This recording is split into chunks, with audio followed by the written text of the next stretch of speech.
El Tricornio Irreverente presenta Jarabe de Micro, una charla sin pretensiones.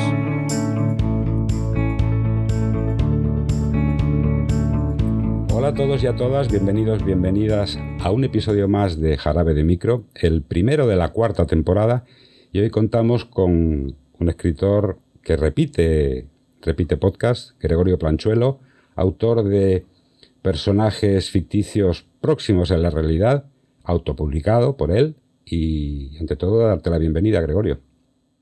Muchas gracias, Carlos, encantado de estar aquí en tu podcast una vez más. Encantado. Pues esperemos que se repita más veces, porque ya sabes que tus libros a mí me gustan y me hacen pensar, que es una cosa que no muchos autores consiguen. ¿Quiénes son los personajes ficticios? ¿Y están próximos a la realidad o son reales? Son próximos a la realidad. No he tomado ningún personaje que ya exista como referencia, sino que son distintos tipos de personas que me han parecido muy interesantes hablar de ellos. Algunos sí que son más próximos a la realidad, como puede ser Aristágoras de Mileto, que me baso en el libro octavo de historia de Heródoto, que cuenta la historia de este tirano de Mileto, y otros pues son simplemente una corriente general que veo en muchas personas y que las describo en una en concreto. Cada uno es de una forma distinta. ¿Quién es el vanidoso? El vanidoso, el vanidoso tiene su antípoda en el enamorado. Son dos personas contradictorias que reaccionan ante una misma situación. La situación es el modelo neoliberal de economía y de sociedad en la que estamos metidos. Todo esto empieza en el siglo XIX. Voy a ser un pelín largo, a lo mejor son 4 o 5 minutos. No te preocupes. Pero tengo que remontarme al siglo XIX, lo siento.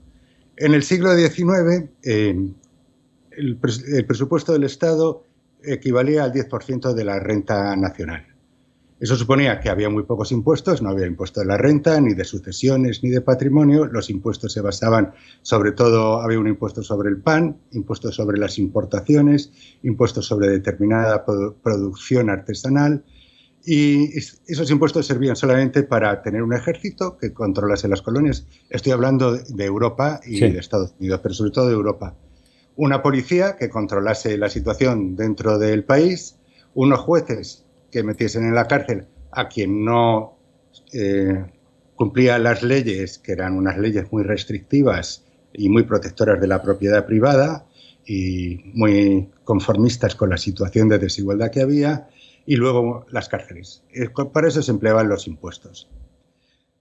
Esa sociedad era una sociedad terrible, la describe muy bien Dickens en Oliver Twist. Los ricos eran muy ricos, los niños empezaban a trabajar a los 5 o 6 años, trabajaban de sol a sol, y cuando se inventó la bombilla eléctrica trabajaban 11 horas al día, 7 días a la semana, trabajaban de niños a viejos, y cuando ya no podían seguir trabajando se iban a la calle. No existía pensión de jubilación, no existía sanidad pública. Si te ponías enfermo y no podías pagar al médico, pues no te atendía un médico. Si tus hijos llegaban a la edad escolar y no tenías para pagar un colegio, no aprendían a leer y a escribir. Y ese era el modelo establecido por la clase dominante, los que se podían meter a políticos, que eran los ricos, y era un modelo que se mantenía. Pero en 1914 estalló la Primera Guerra Mundial. Y entonces los políticos se dieron cuenta que para ganar la guerra tenían que aumentar los impuestos, y aceptaron que hubiese impuestos sobre lo que a ellos les afectaba, que era el patrimonio, la renta, las sucesiones. Y bueno, pues la renta, en lugar de ser el 10% de la renta, lo que se iba en el presupuesto del Estado, se llegó a incrementar hasta el 40%. Cuando terminó la Primera Guerra Mundial en 1918, iban a bajar otra vez los impuestos y volver a la situación anterior, pero en 1917 se había producido la Revolución Rusa y había un modelo alternativo de sociedad en la cual la propiedad privada desaparecía, todo era más igualitario y era como muy prometedor aunque luego fue un infierno porque sirvió para que subiesen al poder tiranos terribles como Stalin, al principio era un modelo mucho más atractivo que el del liberalismo. Y entonces esas élites aceptaron que el 40% de la renta nacional siguiese dedicada al presupuesto del Estado para crear el estado de bienestar. Hubo incluso un informe muy famoso de Elizabeth Webb de la London School of Economics, que justificaba que si había más riqueza que se repartía entre la ciudadanía, la economía iba a prosperar más y que incluso los ricos seguirían acumulando más riquezas. Y así empieza el estado de bienestar en Europa y en Estados Unidos, a partir del crack del 29, la caída de la bolsa de Nueva York, aparece Roosevelt, que ofrece el New Deal a los ciudadanos si gana las siguientes elecciones, y el New Deal también es un nuevo sistema de estado de bienestar en que una de las características es que a partir de determinados ingresos de renta, los más ricos pagan el 94% de los beneficios. Es decir, si has ganado 10 millones de dólares este año, el siguiente millón te voy a quitar el 94% porque no lo necesitas para nada, y en cambio la mayoría de la ciudadanía sí. Este modelo se mantiene hasta Kennedy, y después de Kennedy baja un poquito, este 94% se reduce al 72% con Nixon, y ocurre una cosa muy importante. Bueno, y se crea el estado de bienestar desde los años 40 hasta los 80. Nunca tanta gente había accedido al bienestar, había accedido a la riqueza. Millones de personas en todo Occidente empezaron a vivir bien, pasaron de vivir en una situación terrible, como vivían en el liberalismo y a principios del siglo XX, a una situación maravillosa o de gran bienestar. Todo el mundo podía tener un coche, todo el mundo podía tener electrodomésticos, casa, irse de vacaciones, tenía una pensión, sanidad, todo. Entonces, en 1976, el Tribunal Supremo de los Estados Unidos dictó una sentencia en la que dijo que la libertad de expresión también afecta a las empresas y que las empresas pueden gastarse lo que estimen conveniente en expresar libremente si apoyan a un candidato a la presidencia o a otro. Eso fue en 1976 y en las siguientes elecciones Ronald Reagan ganó las elecciones gastándose una fortuna alucinante en propaganda y publicidad. Nunca se ha gastado tanto en publicidad. Llega Reagan, gana las elecciones y entonces impone el neoliberalismo en armonía con Margaret Thatcher, que también había ganado las elecciones en el Reino Unido, y cambia todo. Principalmente, se establece la libertad, ¿cómo es? Espérate un momentito. Déjame que es que no quiero equivocarme. Existe la desregulación del mercado. Por ejemplo, los bancos ya pueden invertir y dar créditos a mansalva sin necesidad de tener una determinada prudencia. Esto nos llevó, por ejemplo, a la crisis de las hipotecas subprime hace unos años, que tuvo que el Estado, con los impuestos de todos los ciudadanos, rescatar a la banca, que se había dedicado a dar créditos a lo loco, porque así ganaban más dinero de forma ilimitada. Las explotaciones que afectan a la naturaleza ya no tenían una regulación, ya no había que proteger el medio ambiente. La libertad consideraban que era la mejor forma de proteger el medio ambiente. También la vivienda ya no tenía que estar protegida, porque el mercado se autorregularía, la sabiduría del mercado establecería un precio de la vivienda acorde con las necesidades de los ciudadanos. Se liberaliza el mercado de trabajo. Cada vez que alguien de derechas habla de libertad, está aludiendo a una libertad que es: yo, que soy mucho más poderoso, puedo machacarte si quiero. Esa es la libertad que tengo, de machacarte. Sí. Y se liberaliza el mercado, lo cual quiere decir que ya no existen unos derechos para los trabajadores, desaparecen. Es el precio del mercado el que va a fijar en mi relación como empresario contigo. Y así, pues aparece el neoliberalismo, que desde los años 80 hasta ahora ha hecho que el 80% de la riqueza mundial caiga en manos del 1% más rico. Y que si eres joven y quieres encontrar un trabajo, vas a encontrar un trabajo por poco tiempo, con un sueldo miserable, y si quieres alquilar una casa no vas a poder porque la vivienda está en manos de fondos de inversión que, por ejemplo, en el mercado español tienen 150.000 viviendas. Con 150.000 viviendas controlan las subidas y bajadas del mercado de la vivienda y lo conviertes en una inversión especulativa que para nada interesa que los ciudadanos que empiezan puedan acceder a él. Esa es la situación en la que nos volvemos ahora mismo. Hace nada, Elon Musk compró Twitter, despidió a miles de empleados de Twitter y les dijo que Elon, trabaja 7 días a la semana, 11 horas diarias, y que ese es el modelo que hay que seguir. Sí, pero perdón un segundo, es que ha perdido de capitalización el 90%. O sea, Me alegro mucho. Twitter, que se ha convertido en X, sí. Ha perdido el 90% del capital. Claro, porque no es que sea una persona especialmente inteligente, ha tenido suerte en una serie de inversiones que le ha hecho multimillonario, pero es un tirano, un sátrapa. Desea que sus trabajadores se dediquen exclusivamente al trabajo, a X, 7 días a la semana, 11 horas al día. Y empresas, no solamente Twitter, Amazon, Microsoft, Google, IBM, también han despedido a decenas de empleados en estos últimos meses.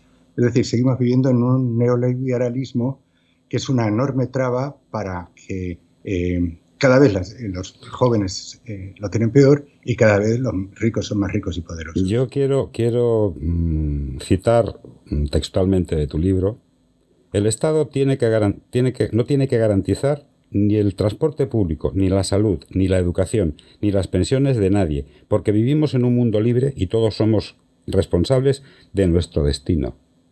Eso es lo que dice el vanidoso. Sí, esto me recuerda a lo que escribió John Stuart Mill, un economista del siglo XIX, sobre el liberalismo, pero es que no era el liberalismo económico. Es que han pervertido su discurso, porque él hablaba de liberalismo político. Es decir, que el Estado tenía que ser lo más liviano para el ciudadano.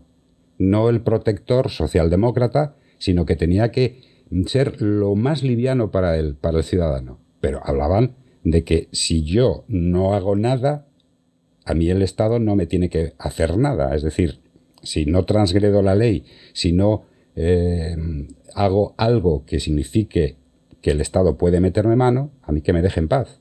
Pero no hablaban de sistema económico, no hablaban de liberalismo económico, hablaban de liberalismo político, que el liberalismo político, con todos mis respetos, es una opción tan digna y tan válida como las demás, siempre que estén en democracia. Pero el liberalismo económico y el neoliberalismo que hay ahora, eso me parece una auténtica aberración, pero es que es una aberración total. Y dice, también citando tu libro: cuando eres una estrella te dejan hacer cualquier cosa, agárralas por el coño, lo que sea. Esto es una frase que tú has parafraseado a Trump. Sí, exacto, porque para el vanidoso me han inspirado algunos personajes como Trump, Mario Conde, Francisco González, Javier de la Rosa, gente que son unos psicópatas, que les importa un carajo el resto de la gente, que van a lo suyo, y lo suyo es pura vanidad. Lo único que quieren es que todo el mundo sepa que son los más listos porque han conseguido más dinero que nadie. Uh-huh. Porque ya me dirás para qué quiere una persona 100.000 millones de dólares, como hay algunas fortunas en el mundo, o de euros. ¿Para qué necesitas 100.000 millones de...? Pero es que volvemos a lo mismo.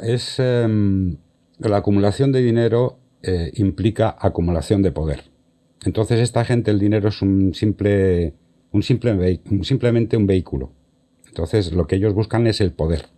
Es decir, que a fuerza de talonario me gasto 44.000 millones de dólares en comprar Twitter porque tengo esos 44.000 millones. Independientemente de que Elon Musk sepa de informática, sepa de redes sociales o sepa de lo que sea. El tío ha comprado Twitter lo ha convertido en X porque tenía la pasta.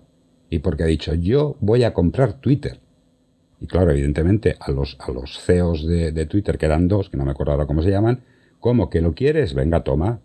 Y cuando dijo, no, me voy a echar atrás porque no, dijeron, tú tienes que respetar el trato. 44.000 millones, 22.000 millones para cada uno. No veas tú qué bien les va a sentar eso.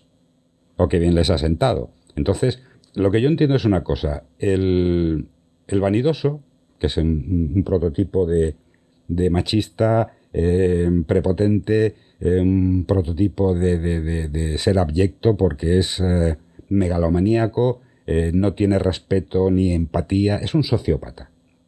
Es un sociópata de libro. Y psicópata, las dos cosas Bueno, unidas. yo te digo sociópata porque no tiene ningún tipo de empatía. Y el psicópata, pues es que le da igual despedir a uno que a 50.000. Y no se preocupa de sus circunstancias personales ni de nada. Pero es que, por desgracia, ese tipo o ese prototipo de persona, de empresario, por decirlo, por llamarlo de alguna manera, es lo que está vigente ahora. Es que eso es lo que tenemos en nuestra sociedad. Es que si eres un psicópata es mucho más fácil prosperar en las grandes empresas y en política, porque es más cómodo. No tienes ninguna adherencia con nadie que te haya hecho un favor. Te lo puedes cepillar al día siguiente de que te haya hecho el favor de su vida. También, y eso ayuda mucho. No, por supuesto. Y también dices, parafraseando tu libro, hacía falta demostrar que esa mierda que llaman estado de bienestar, que consiste en quitarme el dinero para dárselo a los fracasados. ¿Tú te crees que una persona puede pensar así? Y que por desgracia hay muchos que piensan así, ¿eh?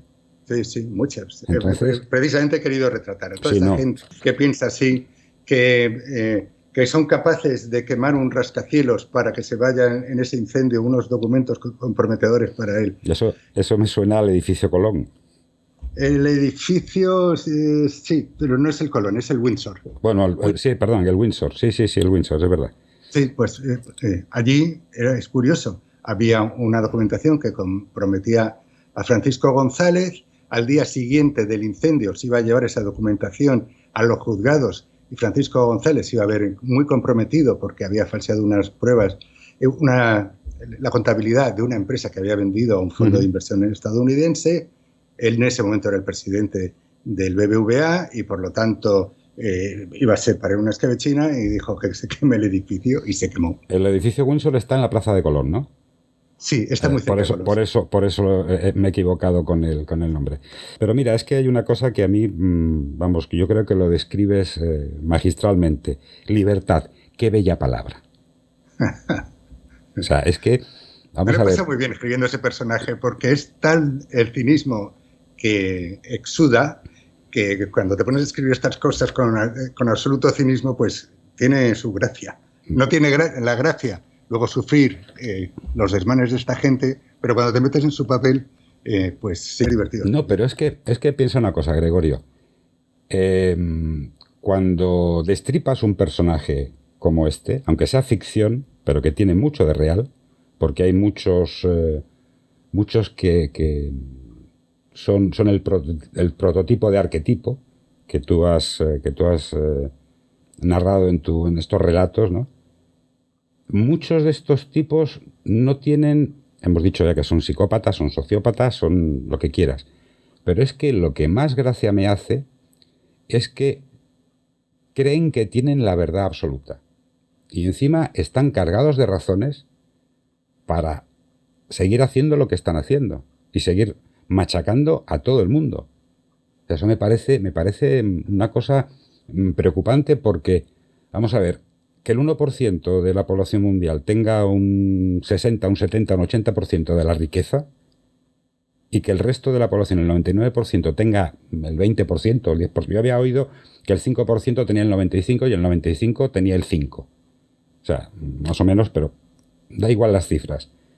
El desequilibrio... Es el último informe, porque están saliendo informes periódicamente y bueno, pues yo cuando escribí el libro, pues ese era el último informe, ya no me acuerdo de quién, pero era el informe que se acaba de publicar. Pero que da igual las cifras. El que una parte ínfima de la población tenga la parte más importante de la riqueza Y del poder, porque van bueno, unidos con pero es que hemos dicho que poder y riqueza, o sea, dinero y poder van íntimamente ligados.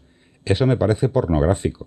Sí, y es uno de los grandes problemas que tiene el mundo, que el poder esté en tan pocas manos y que la riqueza está en tan pocas manos, cuando se podría establecer un límite a la riqueza de la gente. Un límite altísimo, pero no hace falta tener 1.000 millones de No, euros. pero a mí hay una cosa que me llama la atención. Estos youtubers que se han ido a Andorra, que ahora les van a hacer para tener el visado de residencia, les van a hacer un curso, tienen que hacer un curso de catalán de 30 horas y ya están diciendo algunos que se van, que ellos, su libertad, puñetas, en el país que estás, hazlo, o sea, donde fueres, haz lo que vieres.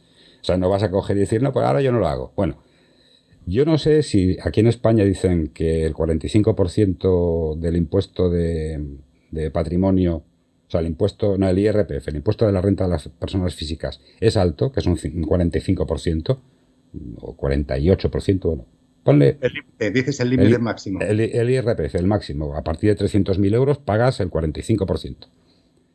¿A ti cómo te quedaría que en Suecia paguen de IRPF el 61,3%? Sí, no, y a mí me gusta todavía más lo de Roosevelt. A partir de determinados ingresos, el 94%. Sí, ahora por ejemplo... ¿Para qué quieres ganar más de 10 millones de euros al año?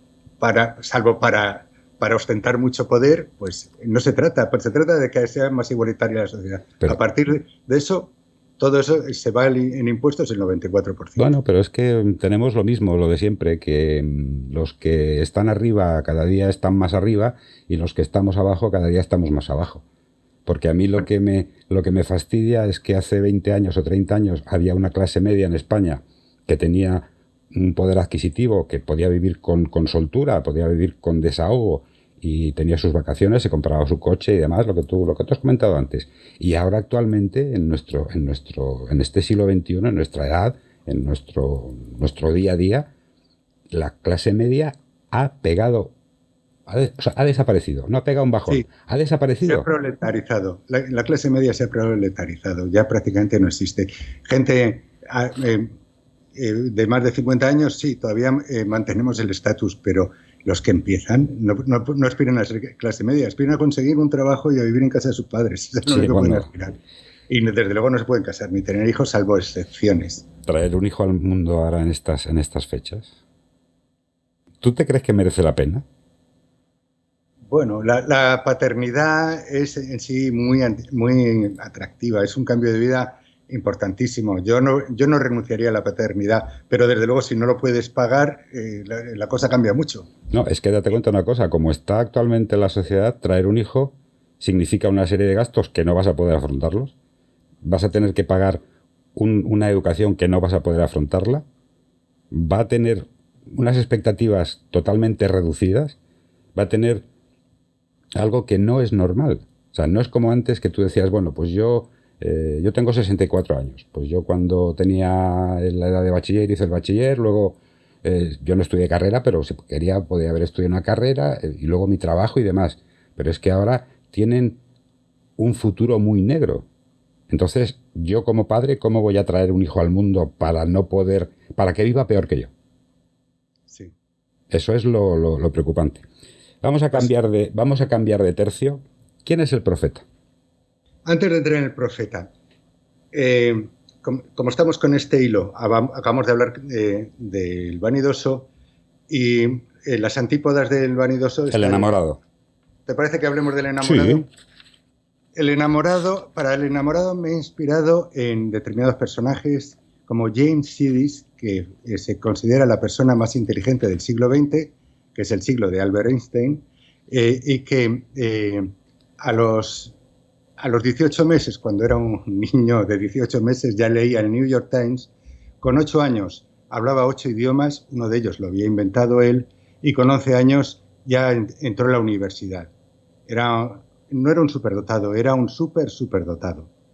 No es el único que reúne esas características. Ahora mismo hay un niño de 11 años en Holanda que con 11 años acaba de terminar el grado de física en la Universidad de Ámsterdam Y hay personajes de estos excepcionales, que hay 5 o 6 en cada siglo, o quizá menos, y el enamorado es uno de esos personajes, un súper dotado. Y bueno, pues por una serie de traumas infantiles, precisamente debido a su inteligencia, se ve marginado y no le gusta verse marginado, disimula que es tan inteligente, pero a los 14 años llega al colegio Greta y entonces él se enamora de Greta y Greta, para hacer Greta me he inspirado en Greta Thunberg, es una persona muy inquieta que dice, vaya mundo en el que tenemos que vivir, que solamente podemos aspirar a un trabajo de mierda, que no podemos alquilar una casa porque los fondos de inversión especulan con su valor y que el medio ambiente se deteriora sin que los poderes públicos hagan nada, y cuando deciden que hasta 2035, a partir de 2035 ya no se van a fabricar coches que no contaminen, de repente el poder económico presiona y ya no es en 2035 sino en 2040, como acabamos de enterarnos por las noticias, y así sucesivamente.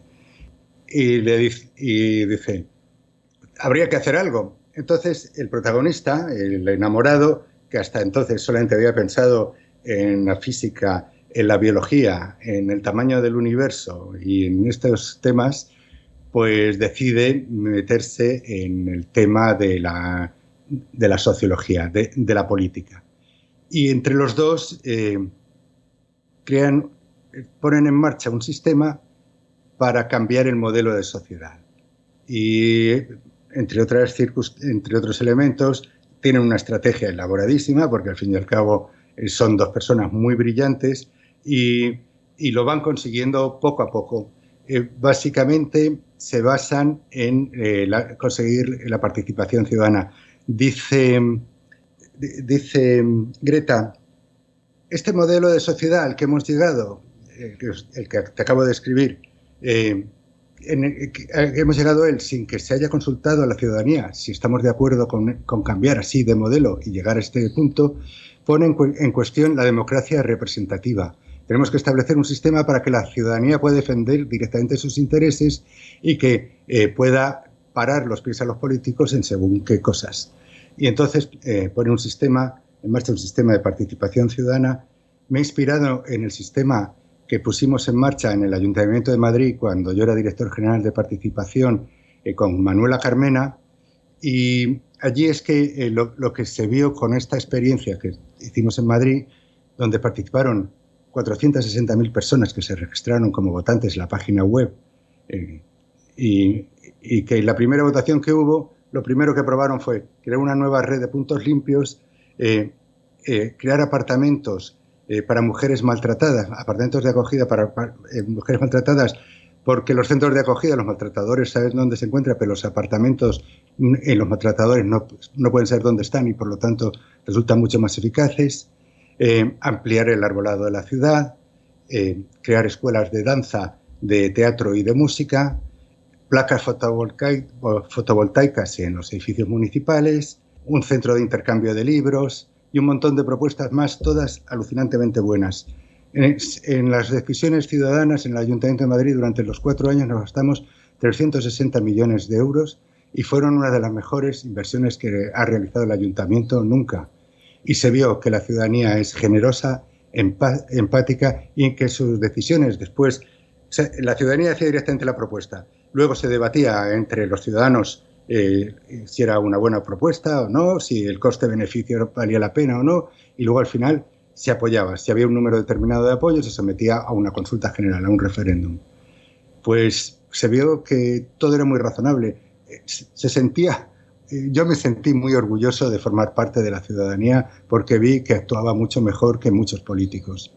Y aparte, con Manuela Carmena, la deuda del Ayuntamiento de Madrid tuvo un superávit de 320 y tantos millones, y ahora, con el señor Almeida, está un déficit de 1.300.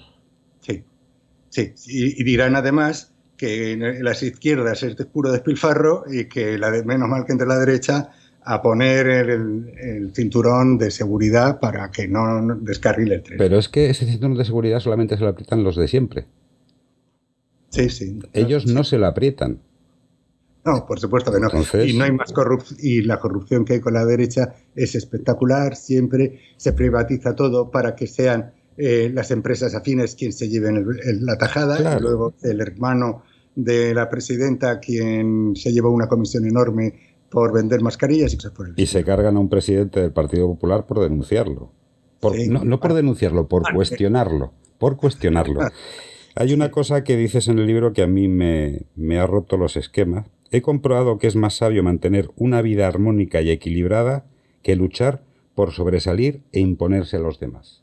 Si todo el mundo hiciese esto, yo creo que iríamos mejor, ¿no? Sí, a medida que vas cumpliendo años te das cuenta de eso, que el equilibrio es la base de la existencia. En el Partenón griego había una frase que decía todo con moderación. Y es cierto, intentarlo todo, pero con moderación. Es importantísima esa moderación. Yo soy partidario de ese punto de vista. Vamos a ver. ¿Quién es el profeta? Solamente una cosa, déjame que termine con el enamorado. Lo que hace el enamorado es poner en marcha un sistema de participación, pero ya utilizando la inteligencia artificial. Cuando nosotros lo hicimos en Madrid, todavía no existía inteligencia artificial. Todos los grandes adelantos en inteligencia artificial se vienen produciendo desde el año pasado, desde 1922. Nosotros nos pusimos en contacto con el Alan Turing Institute para que nos crease una aplicación de inteligencia artificial que hiciese dos cosas. Una, evitar que la misma propuesta se repitiese muchas veces, porque allí en Madrid teníamos 26.000 propuestas, pero muchas de ellas eran la misma. Lo que carecíamos era de la capacidad para discriminar cuando se repetía una propuesta. Y otra, cuando las propuestas se basan en información errónea, en fake news, pues decirle a quien realiza la propuesta: te estás equivocando, esto que dices no es verdad. Y eso también necesitas que la inteligencia artificial lo determine.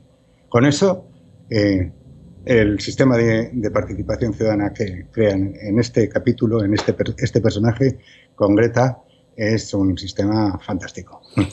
El profeta dice que, vamos, básicamente vuelve a la vida desde la muerte.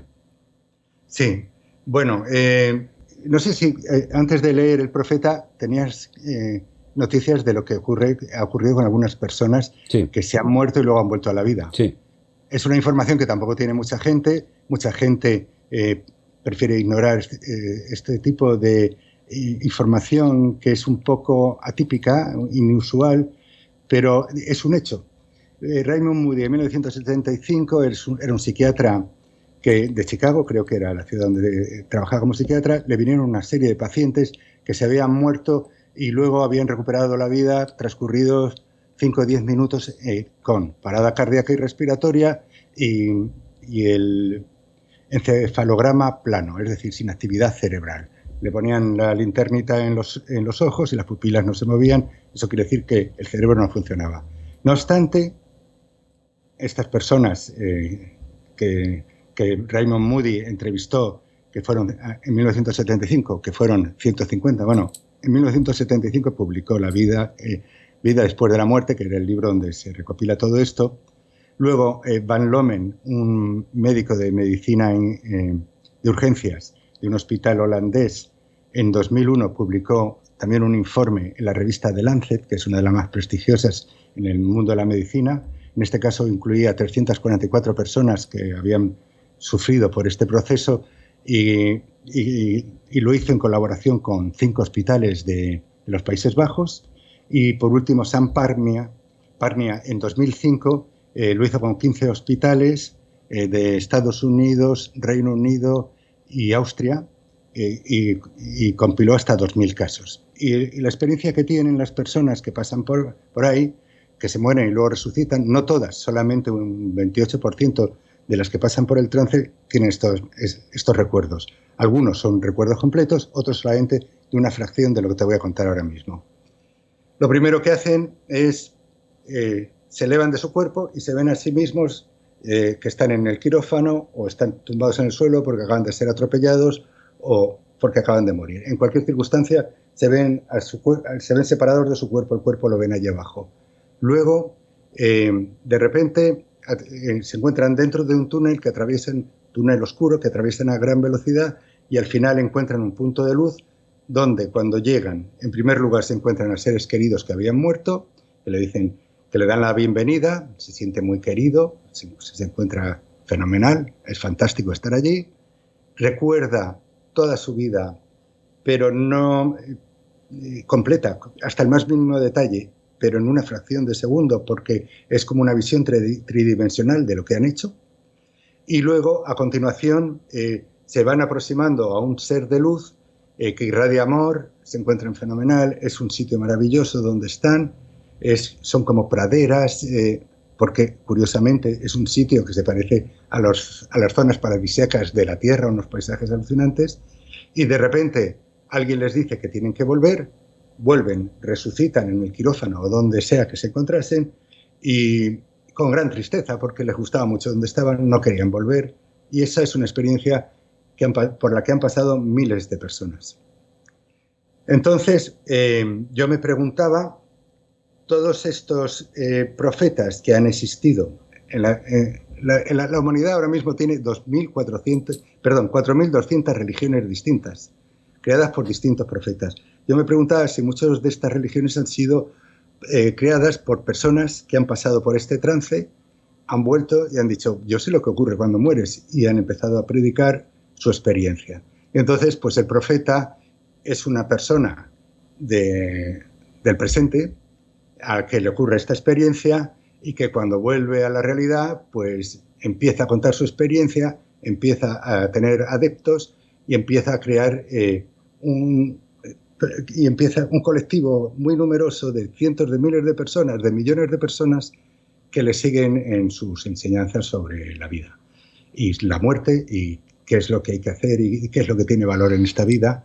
Y bueno, pues esa es la historia. Yo voy a ser aquí el abogado del diablo, porque también he leído, aparte de leer lo de levantar, o sea, flotar encima del cuerpo, el túnel con la luz blanca al fondo y encontrarse en un estadio de paz y tranquilidad y buen rollo, para que nos entendamos.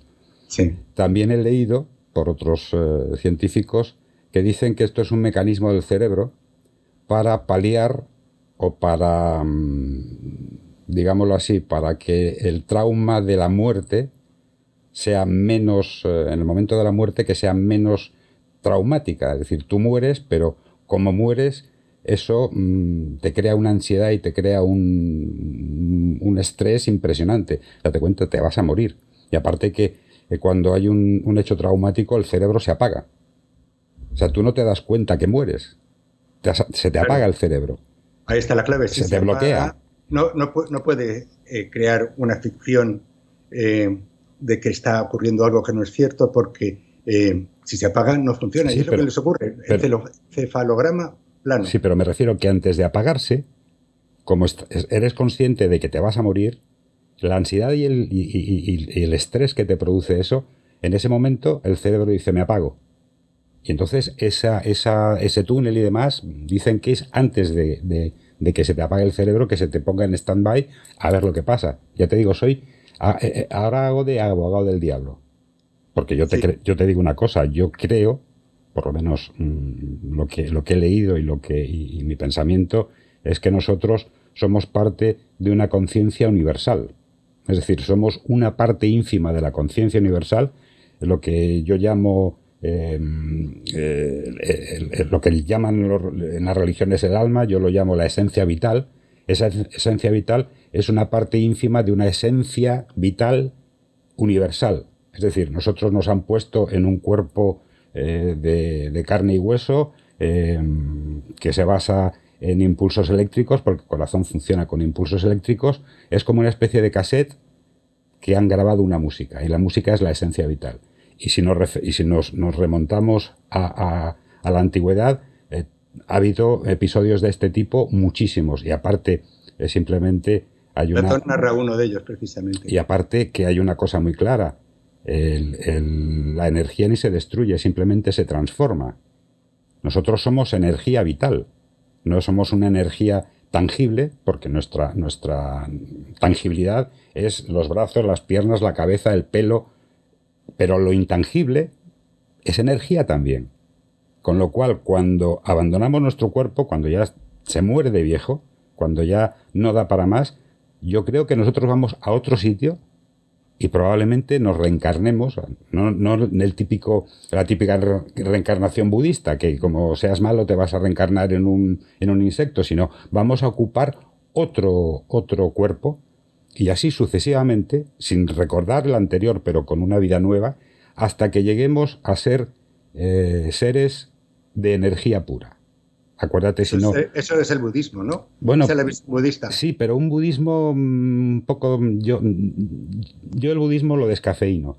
Y entonces digo, no, nosotros tenemos la evolución del ser humano como tal, tenemos que llegar a ser seres de energía pura. Si no, acuérdate de Juan Salvador Gaviota, de Richard Bach, sí, que después de pegarse 15.000 palos y ir en contra de la bandada, tú tienes que coger peces y coger la carroña, y el tío no, estaba volando y tenía hambre y estaba volando hasta que se estrella en un muro y aparece en otro sitio. Dice, hombre, ¿dónde estoy? Y cuando consigue hacer lo que la gaviota que le recibe en esa otra realidad y que desaparecía con el pensamiento, o sea, se teletransportaba instantáneamente, hasta que no consiguió eso, no fue realmente Juan Salvador Gaviota, lo que era en realidad. Entonces nuestra esencia pienso que tiene que tener una serie de etapas, una serie de estadios que nos va a llevar a ser seres de energía pura. Que luego nos podamos materializar. Pero yo creo que ese es el tema. No sé, a lo mejor especulo mucho y a lo mejor es mucha ciencia ficción, pero yo pienso que la muerte no es el final. Yo creo que como Huxley, el abuelo de Aldous Huxley, que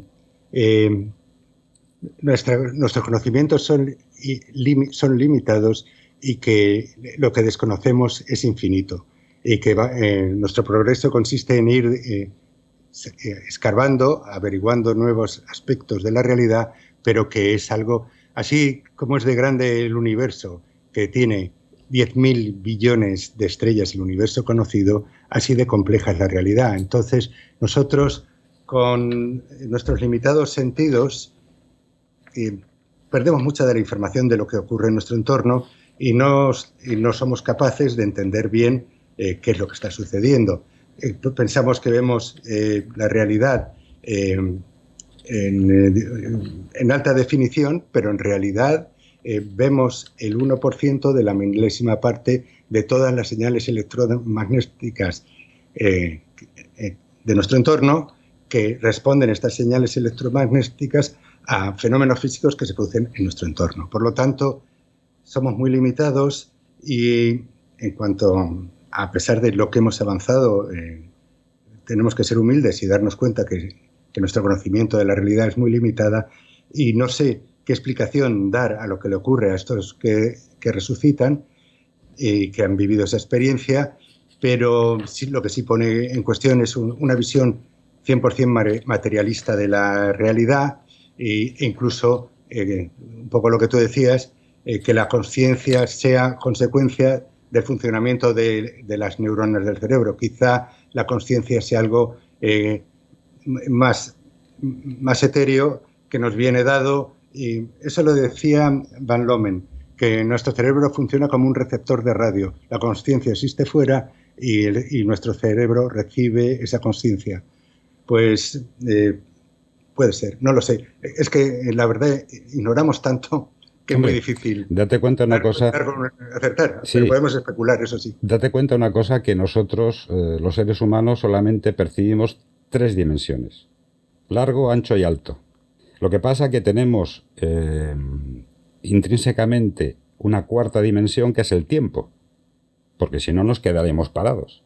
Un ser unicelular tiene una dimensión, solamente ve una raya, porque no tiene conciencia ni de alto ni de ancho. Un ser bidimensional como el perro ve largo y ancho, pero no ve alto. O sea, tú a un perro no le puedes hacer saltar, porque a no ser que coja su confianza, el perro te va a decir que tururú, que yo aquí no salto. Nosotros vemos largo, ancho y alto, Pero si no vemos una cuarta dimensión, que es el tiempo, nos quedaríamos parados. Tú imagínate la Tierra entera con los 8.000 millones de personas que somos quietos. Si no existiese la cuarta dimensión, que es el tiempo. Pues dicen que hay 10 dimensiones. Sí, la física cuántica habla de 10 dimensiones físicas, excluido el tiempo. Si metemos el tiempo son 11. Y claro, nosotros no solamente no podemos percibirlas, sino que somos incapaces de imaginarlas. Claro. Pero existen, entonces, porque las ecuaciones matemáticas de la física cuántica llevan a esta conclusión. Pues nos estamos perdiendo mucho, ¿no? Ya no solamente porque recibimos el 1% de la milésima parte de las ondas electromagnéticas que hay en nuestro entorno, sino porque percibimos solo 3 de las 10 dimensiones aparte del tiempo. Sí, pero... Entonces, hay que ver con humildad nuestra capacidad para entender la realidad. Pero es que date cuenta una cosa, es que dentro de lo primitivos que somos, porque somos primitivos, porque nuestro sistema de percepción está muy limitado. Si tú dices que, en el libro dices que solamente recibimos o sea, podemos captar el 1% de las emisiones electromagnéticas, el 1%. Entonces, ¿qué pasa? Nuestro oído, nuestro sentido de la vista, el oído, la vista, el gusto, el tacto, o sea, estamos limitadísimos. Nuestra mente crea una realidad virtual a partir de la limitada información que llega por nuestros sentidos. Eso es lo que está ocurriendo. Recibimos una información muy limitada y nuestra mente crea un mundo virtual que a nosotros nos parece muy real y muy tangible, pero que no deja de ser virtual. La física dice que esta mesa que estoy tocando está compuesta por átomos y los átomos son energía y una cantidad mínima de materia, pero mínima. Si fuese un átomo, un estadio de fútbol, sería el protón en el centro y los electrones 4 o 5 en las gradas, y el protón del tamaño de un guisante. Y no obstante, tocas la mesa y no percibes eso, percibes una cosa sólida, material. Sí, entonces, creamos una realidad a partir de una información que nos transmite los sentidos que no se ajusta del todo a lo que está ocurriendo. Estamos viviendo en un Matrix. Sí, de alguna forma sí. Sí, vamos, porque es que lo que me estás diciendo en blanco y en botella. O sea, yo como sé que no nos va a dar tiempo a hablar de todos, que aparte, mejor no hablar de todos porque los oyentes se compren el libro y disfruten como he disfrutado yo. Yo quiero hablar de el personaje que a mí particularmente más me ha gustado. El que más me ha hecho pensar, que es el observador. Ah, sí. Ese personaje de personajes ficticios forma parte de un personaje que aparece en otra novela que se llama Los Observadores. Uh-huh. Y bueno, se fundamenta en los siguientes hechos. El 21 de diciembre de 2017, la portada del New York Times, la portada era en las imágenes de un ovni perseguido por unos cazas en la costa de San Diego. Los cazas habían salido del portaaviones Nimitz porque un radar había detectado que unos objetos del tamaño de un autobús, de un autocar, bajaba desde 12.000 metros de altura a la altura del mar en menos de un segundo y se paraba en seco y empezaba a desplazarse. Entonces mandaron los cazas y descubrieron que no solamente había un objeto, sino que había varios, era una especie de flota, y se pusieron a perseguirlo y era imposible porque aceleraba de una velocidad de estar parado a 10 Mach en un segundo y volaba haciendo ángulo de 90 grados, yendo por encima de la velocidad del sonido, hacía una curva de 90 grados en el aire. Además, no tenía ni alas ni un sistema visible de propulsión, era como un tubo cuyos extremos estaban redondeados. Le han llamado el tic-tac porque hay unos caramelos en Estados Unidos que se llaman así y tienen esa forma. Eran de color blanco. Entonces, cuando vieron esa noticia, 2 o 3 senadores pidieron al Pentágono que hiciera un informe ante el Congreso. Y desde entonces se han producido ya 3 informes del Pentágono ante el Congreso en los años 2021, 2022 y 2023. Normalmente se hacen en enero. En el del 2022, por ejemplo, fue el subsecretario de Defensa, es decir, que se lo toman en serio. Y reconocen que hay una serie de objetos que se ven con frecuencia en los cielos, que los ven el ejército, solamente están hablando de lo que ve el ejército, cientos al año, que tienen unos movimientos que la tecnología humana que conocen no son capaces de repetir y que no saben lo que son. No pueden decir que son extraterrestres porque nadie se ha parado y se ha bajado para decir, oye, que soy extraterrestre. Entonces, eso es lo que no pueden afirmar, pero sí afirman lo que está sucediendo. O sea, ¿no ha habido un encuentro en la cuarta fase? Que yo sepa, no. O sea, la información que nos llega es esta. Entonces, lo que ocurre es que nos observan, no les importa dejarse ver, porque se dejan ver, pero no intentan contactar con nosotros. De alguna forma es una actitud un poco despectiva, si la tenemos que calificar de alguna forma. Hombre, es que es normal que sea despectivo, es que como raza somos un desastre, Gregorio. Sí, exactamente. Yo creo que hay dos razones. Una es la que comentábamos anteriormente, de nuestra capacidad limitada para entender la realidad.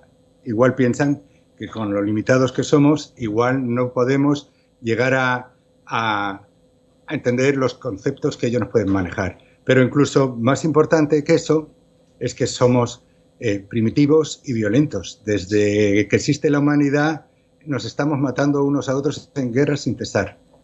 Y eso hace que la posibilidad o el interés que puedan tener unas civilizaciones alienígenas en compartir sus conocimientos con nosotros sea muy bajo, porque somos un peligro. Si nos enseñan a viajar por el espacio a velocidades por encima de la luz, y podemos ser los próximos invasores, y si tenemos una tecnología para crear bombas más poderosas que la bomba de hidrógeno, podemos acabar arrasando otros mundos. Entonces, mientras que seamos como somos, es difícil que nos tomen muy en serio. Es lo que pienso yo. No, yo no creo que sea difícil que nos tomen en serio, sino que nos toman demasiado en serio. Bueno, quizás sí. Por adivinar o por vislumbrar de lo que podemos ser capaces la raza humana. Entonces dicen, no, estos ni agua, o sea, los dejamos aquí quietos y no vamos a darles ni nada, o sea, ni un átomo de tecnología, porque el momento que tengan una tecnología que avance en tecnológicamente y se pongan a nuestro nivel, se comen el universo. Sí, somos muy peligrosos. Y pues esa es un poco la visión de por qué nos observan. No les importa dejarse ver porque su tecnología es tan superior a la nuestra que no suponemos ningún peligro para ellos, pero no contactan con nosotros. Yo te digo una cosa. Esa puede ser la posibilidad. Sí, yo te digo una cosa. A mí me gustaría que hubiese un encuentro en la cuarta fase, siempre y cuando que el otro, el que está enfrente, el extraterrestre, fuese pacífico. Porque no para que, como dicen en las películas, te abduzcan y te hagan perrerías y te examinen de arriba abajo y te den vuelta del revés, ¿no? Eso no me gustaría. Pero sería interesante el poder contactar con otra gente y hablar con ellos y ver lo que piensan, no solamente de ellos, sino de nosotros. Porque eso sería un punto. Sí, pero por la información que hay, no, esa comunicación de intercambio de ideas y de quiénes sois, de dónde venís y todo eso, no se ha producido nunca. Hombre, yo te digo una cosa, yo me acuerdo de la película Star Trek cuando hay un Locatis que hace una nave con un motor que viaja más rápido, el motor de salto, ¿no? Entonces, cuando da el salto es un vuelo, o sea, es un tiempo muy corto y es detectado por una nave de Vulcano. Cuando vienen y toman contacto con la raza humana, los vulcanos, entonces dices, bueno, esto es una película, pero yo no sé, a mí me gustaría que eso fuese posible, pero yo no sé hasta qué punto va a suceder, y por lo que tú me dices, no tienes pinta de creer en esto, porque... No. Otra novela que tengo escrita que se llama Los Observadores. Este personaje, el observador, sale de esa novela, aunque no es exactamente igual a los que aparecen en la novela. En esa novela sí que doy una opción a la humanidad, pero esa opción de la humanidad es produciéndose un cambio en el modelo de sociedad y en nuestra forma de actuar ante la existencia, que es posible. Podemos redimirnos, podemos plantearnos la existencia de otra forma. Y esa otra forma en cómo se puede plantear la existencia, pues es de la que hablo en los observadores. Yo creo que esa posibilidad nunca va a producirse porque está enquistado en nuestro ADN la maldad en cuanto a falta de empatía, a los tíos que van a acumular poder.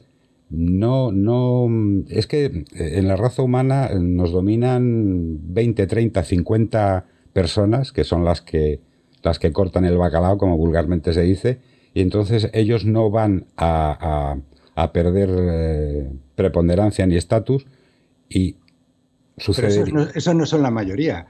La mayoría de los ciudadanos son, te lo comentaba antes con la participación ciudadana en Madrid, sí. Son comprensivos, empáticos, generosos, hasta el límite, hasta puntos muy altos.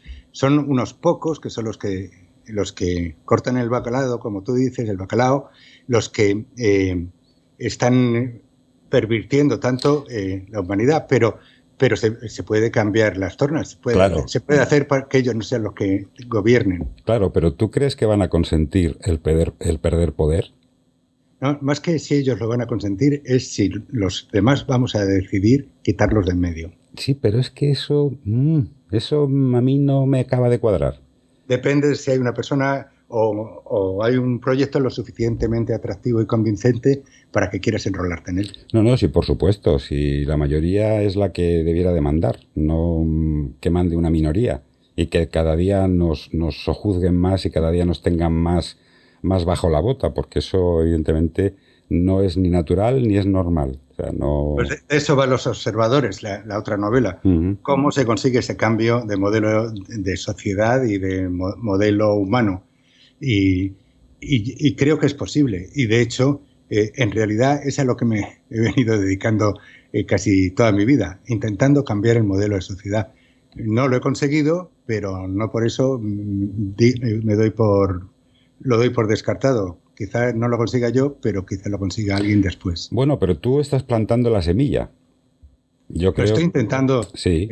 No intento plantar una semilla, intento cambiar, que cambie todo, pero como no, por el momento, como mucho, estoy poniendo una semilla. Sí, pero por eso te digo, tú, al intentar cambiar la sociedad, plantas esa semilla, plantas en la gente el pensamiento de cambio, entonces, en el momento que ese pensamiento arraigue, que en el fondo es una semilla, que necesita tiempo para arraigarse y para crecer. Entonces, ese tipo de pensamiento, en el momento que sea mayoritario, evidentemente va a ser una forma de concebir la sociedad distinta.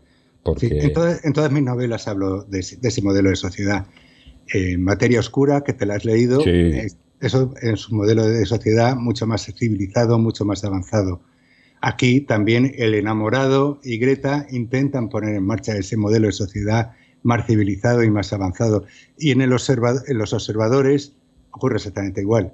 Se intenta implantar un nuevo modelo de sociedad para que nosotros, los humanos, no podamos ser considerados como una plaga por una civilización alienígena y nos puedan tener en consideración. Y que estemos en cuarentena, aquí aislados y decir, mira, vosotros ni os mováis porque como os mováis y levantéis la cabeza os dan... movernos. Claro. Lo más que hemos llegado ha sido la Luna, que está ahí al lado. Sí, bueno, si quisiésemos ir a otro sistema estelar, carecemos de la tecnología, pero vamos, que nos faltan siglos para llegar a eso. Yo más bien diría que milenios, porque... Sí, es que siglos como mínimo. Es difícil especular sobre cómo va a avanzar la ciencia, pero sí, nos falta muchísimo. Bueno, pues esto se acabó, Gregorio. Carlos, me lo he pasado muy bien. Muchísimas gracias. Yo es que contigo se me pasan los podcasts volando, porque hablas de cosas que realmente hacen que pensar y la gente yo creo que tiene que cambiar su chip, su mentalidad y su forma de ver las cosas, y yo simplemente te agradezco, aparte de tu presencia en este jarabe de micro, te agradezco que hayas plantado en la mente de las personas y en la mía también, ¿no? porque eso es así, tu semillita y que intentes que cambie la sociedad. Y esto ha sido todo. Los personajes ficticios próximos a la realidad de Gregorio Planchuelo está autoeditado y ya sabéis, el próximo día vendremos con otra novela, hablaremos con otro autor. A ti, Gregorio, otra vez te agradezco muchísimo que hayas venido. Muchas gracias a ti, y sobre todo por darme esta oportunidad de hacer extensivo el libro y que lo conozca más gente. Y a los oyentes lo que siempre os digo, cuidaos.